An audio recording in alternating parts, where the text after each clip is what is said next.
가정은 하늘나라의 출장소요, 세상을 향하여 열린 하나님의 창문입니다. 사람 태어나서 가정을 통해 하나님 나라를 경험하고 가정을 통해 하나님을 알아가게 됩니다. 따라서 가정은 교회처럼 하나님을 모신 거룩한 곳이 되어야 합니다. 한편 교회는 가정처럼 따뜻하고 친밀한 곳이 되어야 합니다. 그래서 가정은 교회처럼, 교회는 가정처럼 되는 게 우리의 목표가 되어야 할 것입니다. 오늘날 가정의 위기를 말하는 소리를 늘 듣습니다. 부부간에 사랑이 메말라서 남편이나 아내 한쪽이 마음이 간절해 눈빛을 보내고 손이라도 잡을 라치면 가족끼리 왜 이래 하면서 도망간다고 합니다. 아니 가족끼리 못할 짓을 하는 건가요? 사랑의 불꽃은 타오르고 있는가? 아니면 재만 남아 있는가? 재만 남은 사랑은 쓸쓸하게 먼지만 날립니다. 결혼한 남남으로 살고 있으면서도 사고만 나지 않으면 다행이라는 심정으로 적당히 달래고 있지는 않습니까? 싸울 때는 열정이 넘쳐나는데 사랑할 때는 열정이 식어버린다면 이것은 우리 가정을 지금 다시금 점검해야 할 상황에 와 있다, 이렇게 볼 수 있습니다. 5월은 가정의 달입니다. 가정을 회복하시기 바랍니다. 사랑의 불꽃이 타오르게 하십시오. 믿음과 사랑으로 가정을 살리시기 축복합니다. 주일학교에서 선생님이 꼬마들에게 물었어요. 교회에서 조용히 해야 되는 이유를 아는 사람? 그러자 한 꼬마가 손을 들고 대답하였습니다. 유명한 이야기죠. 엄마가 그러셨는데 다른 사람이 잘 땐 조용히 하랬어요. 다 설교 시간에 좋으니까 이 아이도 그렇게 이제 얘기한 것이죠. 목사님의 아내가 목사관 앞 과일나무에서 과일을 훔쳐가던 어린이들을 붙잡았습니다. 그녀는 화가 나서 이렇게 물었습니다. 너희는 성경이 도둑들에게 뭐라고 말하는지 아니? 그러자 아이들이 얘기했습니다. 물론이죠. 오늘 내가 나와 함께 낙원에 가 있으리라. 반전 매력이 있는 톡톡 튀는 아이들 모습입니다. 무엇보다 요즘 심각하고 어려운 문제가 이렇게 똑똑한 자녀들을 바르게 교육하는 일입니다. 자녀들과의 세대차가 너무 심각하여 마치 딴 나라 사람들을 대하듯 진정한 만남과 교류가 이루어지지 못할 때가 있습니다. X세대가 나타났는가 했더니 지금 금세 Y세대가 지나가고 이제는 주위 공간에 컴퓨터가 설치되어 있고 디지털 시대의 새로운 미디어인 인터넷, 스마트폰으로 의사소통을 하는 N세대라고도 하는 Z세대가 등장하였습니다. 밀레니얼 새천년 세대라는 말, 밀레니엄이라는 M과 또 Z라는 말을 합쳐서 요즘 청소년들을 MZ, MG라고 부릅니다. 얼마나 변화무쌍한지 갈피를 잡을 수 없습니다. 그러나 변치 않는 사실은 세월이 지나도 변함이 없이 우리는 진리 안에서 자녀들을 바로 양육할 수 있습니다. 우리가 자녀들을 쫓아가려면 어렵지만 진리를 지키며 나가면 자녀들이 돌아오게 될 것입니다. 다만 이전보다 더욱 노력하고 기도하는 부모만이 자녀를 아름답고 바른 자녀로 양육할 수 있을 것입니다. 어떤 사람이 말하기를 한 어린이가 자라서 웨슬리와 같은 성자가 되느냐, 히틀러와 같은 폭군이 되느냐 하는 것은 그들을 키우는 어른들의 책임이다 하였습니다. 자라기도 전에 깊은 병이 들어있거나 마땅히 행할 길을 아이에게 가르쳐주지 않아서 어떻게 행할 바를 모르는 아이들이 있다면 이는 가정의 근심이요 사회의 문제입니다. 아프리카 격언에 이런 말이 있다고 합니다. 한 아이를 바르게 키우려면 한 마을이 필요하다. 자녀 양육에는 공동 책임이 있고 사회와 나라가 함께 노력해야 다음 세대를 잘 키울 수 있다는 말입니다. 가톨릭 선교사 프란시스 사비에르는 아이들을 7살까지 나에게 맡겨준다면 그 후에는 누가 맡아도 좋다고 하였습니다. 7살 전에 구원의 확신과 하나님 살아계신 역사를 분명하게 느끼고 확신하게 할 수 있다는 그런 자신감의 표현이겠습니다.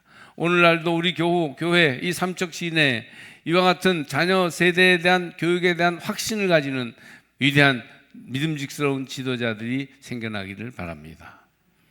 가지 많은 나무에 바람 잘 날 없다는 말이 있듯이 자녀를 키우기가 얼마나 어려운지 모릅니다. 아주 똑똑하고 건강하며 일 잘하는 한 젊은 집사는 쌍둥이를 낳고 아이를 키우느라 얼마나 힘든지 그 한 3년 내지 5년 기간 동안 아무 일도 하지 못하고 지쳐버렸다고 합니다. 자기의 어떤 그런 똑똑하고 아주 패기 있던 그게 다 사라져 버렸다는 거예요. 자녀를 낳고 키우는 과정은 정말 어렵고 힘든 일입니다. 마음먹은 대로 되지 않고 배운 대로도 되지 않습니다. 그러나 자녀 양육에는 축복이 있고 약속이 있습니다. 우리의 미래는 자녀와 함께 밝아집니다. 잘 키운 자녀는 그 어떤 사업이나 경제와는 비교할 수 없는 삶의 기쁨과 보람을 줍니다. 어머니들은 자녀를 키우기 위해서 자녀가 자란 만큼 사가지고 노가지고 자기 젊음을 희생하게 되는데, 그럴 만한 가치가 있는 일이 바로 자녀 양육이에요. 우리 민족이 21세기 세계 복음화에 기여할 제사장 나라가 되기 위해서는 신앙적 자녀 교육이 가정과 교회에서 부흥되어야 합니다. 여러분의 가정에 신앙교육이 살아나고 우리 교회의 신앙교육이 살아나고 이 지역사회의 다음 세대를 위한 기도가 깨어있고 살아나는 그런 일이 있기를 축복합니다. 누가복음 2장 오늘 본문은 예수 안에서 나타난 신앙적인 자녀 교육을 보여줍니다. 특히 누가복음은 사람 복음이라는 별명이 붙을 정도로 예수님의 인성을 잘 보여주고 있는 복음서입니다. 여기서 예수님의 어린 시절이 드러나 있어요. 어린 예수는 아버지의 집 성전과 친밀하였습니다. 또 예수는 하나님의 말씀을 잘 알고 있었습니다. 그뿐 아니라 예수는 지혜와 키가 같이 자랐고 하나님과 사람에게 더욱 사랑스러워 갔습니다. 여기서 우리는 성경적인 인간관과 성경적인 교육관을 배웁니다. 하나님은 창조주이시기에 인간 자신보다 인간을 더 잘 아셔요. 하나님이 여기서 인간에게 기대하는 인간상이 있습니다. 이렇게 되었으면 좋겠다는 것이에요. 그것을 예수님이 보여주십니다. 참교육, 바른 교육이란 이런 인간의 모습을 성장하도록 돕는 것이에요. 이런 교육을 가르쳐서 신앙적인 자녀 교육이라 이렇게 부를 수 있습니다. 하나님이 인간을 창조하신 대로 지혜와 키, 정신과 육체 양쪽 면에서 고루 발달되어야 참 인간이 된다는 것입니다. 그럴 때 비로소 행복한 인생이 되며 참된 성공을 이루게 될 것입니다. 예수님의 신앙적 성장에는 네 분야가 있습니다. 첫째는 육체적 성장이에요. 하나님이 창조하셨고 성령이 거하시는 성전이 될 수 있는 몸은 중요합니다. 너희 몸은 성령의 전이기 때문에 자신의 것이 아니라고 바울은 고린도전서 6장 19절에서 말했어요. 그러므로 육체를 튼튼하게 하고 건강을 잘 관리하는 것은 매우 중요합니다. 모든 것의 바탕이 되니까요. 아무리 공부 잘하고 실력을 갖추어도 또 잘생기고 멋지게 생겼어도 육체가 건강하고 건전하지 않으면 소용이 없습니다. 영양 섭취, 운동, 절제된 생활을 통해서 육체의 건강을 지키셔야 합니다. 우리 아파트 헬스장에 운동하러 나오는 우리 교인들을 가끔 봅니다. 쑥스러워해요. 아니 왜 쑥스러워해? 운동하러 나온 모습은 예배 드리러 나온 모습보다 더 아름다울 수도 있어요. 다른 교회 교인들도 있습니다. 그래서 서로 인사하고 대화도 나누는데 지나가다 만나면 아주 반갑게 인사합니다. 참 보기 좋아요. 야, 저 아무개 교회 교인은 저렇게 운동을 열심히 하는구나. 자기 신체 관리를 잘 하는구나. 참 하나님의 자녀답다. 그런 생각이 듭니다. 하나님이 주신 신체를 잘 관리하고 열심히 단련하는 것은 얼마나 충실한 믿음의 자세입니까? 우리는 육체적으로 건강을 담고 활발한 생활을 누릴 수 있도록 신체를 잘 관리하고 지켜야 하는 것입니다. 여러분 모두가 주 안에서 신체적으로 건강하시기를 주의 이름으로 축복합니다. 면역력이 뿜뿜해서 든 병도 다 물리치시기를 주의 이름으로 축복합니다. 둘째는 지적 성장이에요. 사람은 지적으로 성장해야 판단력을 가지고 일을 해결할 능력을 가지게 됩니다. 우리 자녀들도 지적으로 잘 양육해야 합니다. 지적으로 잘한다는 것이 무슨 학사 박사가 된다는 말이 아닙니다. 분별력을 가지고 지혜롭게 살 수 있도록 착실하게 준비하고 훈련하는 것입니다. 여호와를 경외하는 것이 지식의 근본이에요.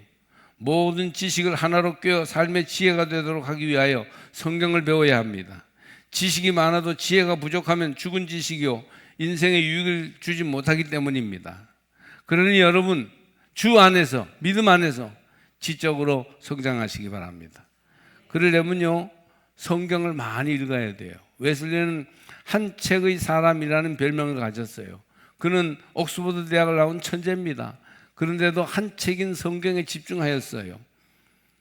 교인들을 두 종류로 나눌 수 있는데 성경을 읽는 교인과 성경을 읽지 않는 교인이에요. 아주 한번 어느 날 딱 갑자기 해서 매일 읽는 사람 여기서 보고 성경 한 번도 안 읽는 사람 저기서 보라면 참 보기 좋을 거예요. 그렇게 두 종류로 나눌 수 있어요.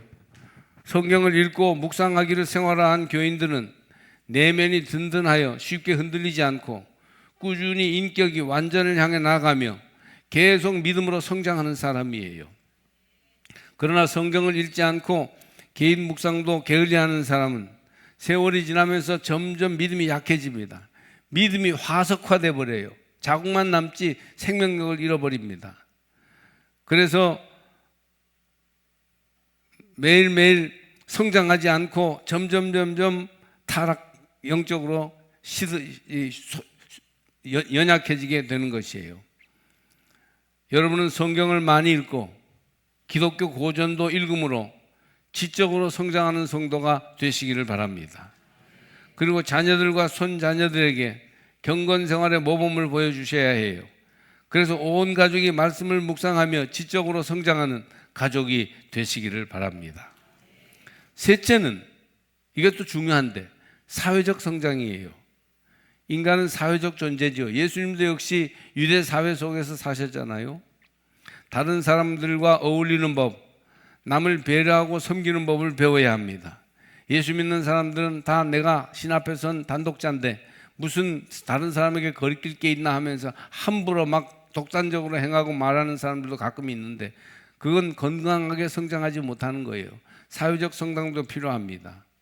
현대로 올수록 더욱 인격교육, 사회성 개발이 필요해지고 있습니다. 아무리 지적으로 훌륭하고 개인적으로 잘났어도 자기 아이만 인격적으로 성숙하지 않고 사회적으로 잘 준비되지 않으면 지도자가 될 수 없습니다. 한국 부모들은 자기 아이만 잘하면 된다는 사고방식이 있다고 합니다. 여기에 머물러 있으면요, 그는 훌륭한 지도자 못 돼요. 이것을 넘어서서 함께 잘 되는 길, 다른 사람을 배려하고 도와주는 사회성을 가르쳐 주어야 합니다. 교회 생활을 잘하면 틀림없이 어릴 때부터 사회적인 성장이 잘 이루어져요. 그러므로 여러분의 자녀들이 사회적으로도 훌륭하게 잘 성장할 수 있도록 배려해 주시기를 바랍니다. 때를 따라 인사할 줄도 알아야 하고 무슨 일을 만날 때 남의 입장을 배려할 줄도 알아야 합니다. 자기만 옳다 하고 자기만 위해달라는 사람은 사회생활에 큰 어려움을 주어서 직장에서나 가정에서 그리고 교회에서 많은 문제를 일으키는 사람들이 됩니다. 어른은 아이들을 이해하고 아이들은 어른들을 존경하며 남자는 여자를 이해하고 서로 이해하고 윗사람은 아랫사람들을, 아랫사람들은 윗사람을 마음을 알아차리는 넓은 마음이 필요해요. 사회생활을 잘하고 공동체 안에서 사람들이 행복하기 위해서 역지사지, 거꾸로 남의 입장에서 생각할 줄 아는 사람이 되어야 합니다. 아, 저 입장에서는 어떨까? 그걸 이해할 수 있어야 돼요.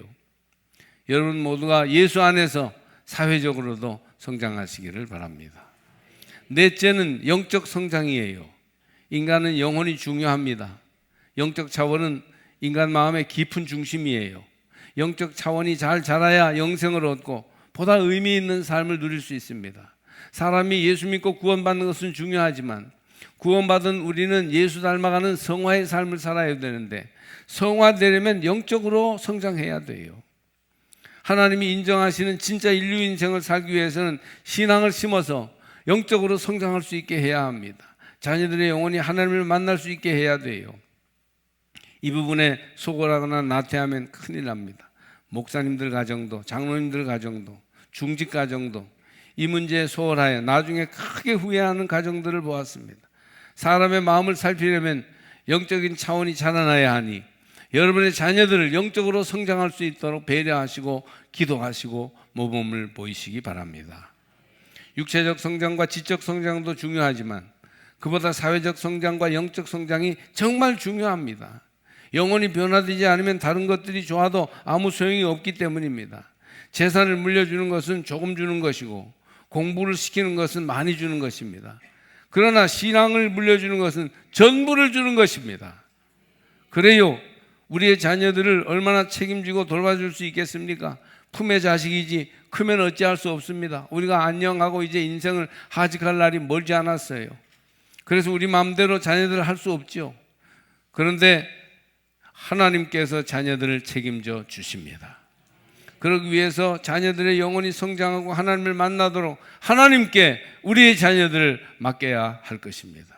최고의 유산은 단영 신앙 유산이니 집채 넘겨주려고 애쓰지 말고 믿음으로 자녀들이 살 수 있도록 권면하시고 기도하시기를 바랍니다. 저는 오늘 어린이날 이 말씀을 꼭 드리고 넘어가야 할 텐데, 어린이와 다음 세대를 함부로 대하거나 무시해서는 안 된다는 것이에요.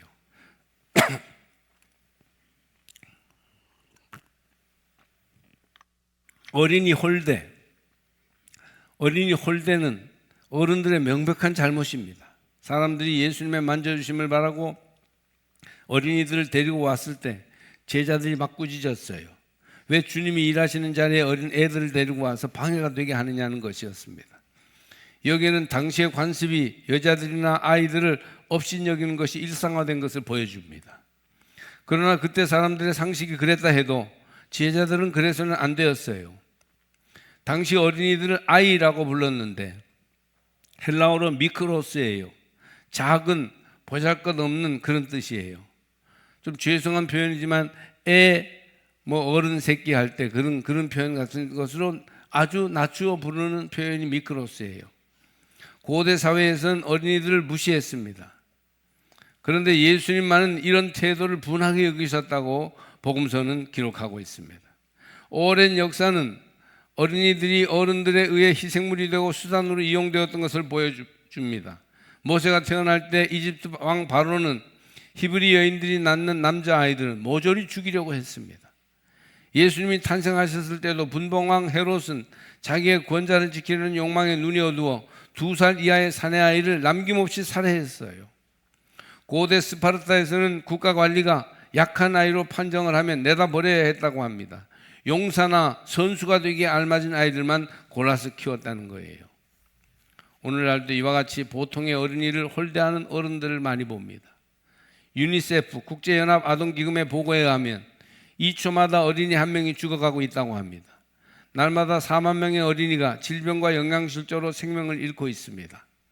1억 명이 넘는 어린이가 교육을 받을 기회를 얻지 못해 문맹으로 자라나고 있어요. 집 없이 방황하는 어린이의 수만도 세계 도처에 1억 명이나 된다고 합니다. 국제구조위원회의 최근 보고에 의하면 급성 영양실조에 대한 쉬운 치료법이 있음에도 불구하고 도움이 필요한 어린이들의 80%가 생명을 구할 수 있는 치료를 받지 못하고 있어 100만 명 이상이 죽어가고 있다고 합니다. 어린이의 절망은 결국 우리 모두의 절망이에요. 죽어가는 어린이, 병든 어린이 곁에서 누구도 희망을 자랑스레 말할 수는 없습니다. 그러니 여러분, 우리 자녀들뿐 아니라 온 세상의 다음 세대 젊은이들 자녀들을 소중히 여기고 한 사람이라도 제대로 키워내기에 힘쓰는, 그들을 돌보고 그들을 귀 기울여 들어주고 그들에게 바른 길을 안내해주는 어른들이 다 되시기를 바랍니다. 미국의 22대와 24대 두 번 대통령을 지낸 클리블랜드라는 대통령이 있어요. 그는 목사의 아들로 태어납니다. 9남매 중에 5째로. 그런데 아버지가 심호하시는 교회가 너무 작고 경제적으로 어려워 수없이 많은 교회를 옮겨 다녔다고 합니다. 그는 여러 개의 학교를 다녀야 했습니다. 친구도 없었습니다. 사귈만 하면 이사 가니까.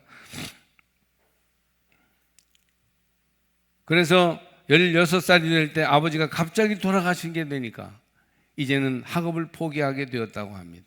숙부집에 가서 백화점 점원을 하고 맹인학교 교사를 지내고 변호사 사무실에 서기를 지냈어요. 너무 힘들고 좌절되어 젊은 날에 환경에 지고 말았다고 합니다. 그래서 청년 시절에 고달픈 인생을 위로받느라 친구들과 어울려 술집을 전전하곤 하였다고 합니다. 그냥 그렇게 변호사 사무실 서기나 하다가 끝내는 인생이 되려고 했던 것이죠. 그런데 어느 날 교회 앞을 지나다가 그날 담임 목사님의 설교 제목을 보았어요. 미국 교회는 교회 앞에다 그날 목사님 설교 본문과 제목을 적어놓고 난 교회가 많습니다. 그날 설교 제목이 딱 적혀 있는데 이렇게 돼 있어요. 죄의 값은 사망. 그는 목사의 아들로서 어릴 적부터 받은 신앙교육을 생각하면서 그래, 죄의 값은 사망이지. 내가 이렇게 살다가는 정말 제명에도 못 살 거야. 그런 생각을 합니다. 죄 지으러 다니고 쾌락을 추구하느라 방탕한 생활을 하는 자신의 모습에 가책이 왔어요. 그날 저녁 그는 친구에게 나는 오늘 술집 안 갈 거야. 또 앞으로도 계속 안 갈 거야. 친구는 말이죠. 친구 하나 잃었다고, 술 친구 하나 잃었다고 기분 나빠하면서 술집으로 갔습니다. 그는 그날부로 교회로 갔어요. 그때부터 신앙의 삶으로 돌아왔습니다. 하나님 말씀의 인도를 받았어요. 주의 뜻대로 살기를 원하였습니다. 시간이 흘러 클리블랜드는 승승장구하여 버팔로시의 시장이 되었습니다. 그리고 더 또 크게 그가 성장하여 뉴욕 주지사를 지내게 되었습니다. 그리고 드디어 1885년에 미 합중국의 대통령이 되었습니다. 그가 대통령이 되던 해는 우리나라의 아펜젤러와 언더우드 선교사가 그해 부활절 4월 달에 인천 재물포항을 통해 복음을 전하러 들어온 해입니다.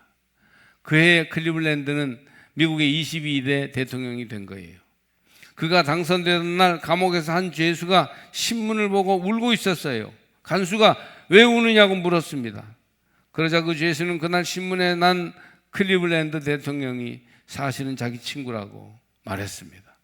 30년 전 어느 날 저녁에 함께 술집으로 가다가 헤어져서 아주 헤어져 버렸는데 그 친구는 그날 교회로 가서 그 후로 신앙으로 하나님 경외하며 잘 살더니 바로 오늘 대통령이 되었다는 것이었습니다.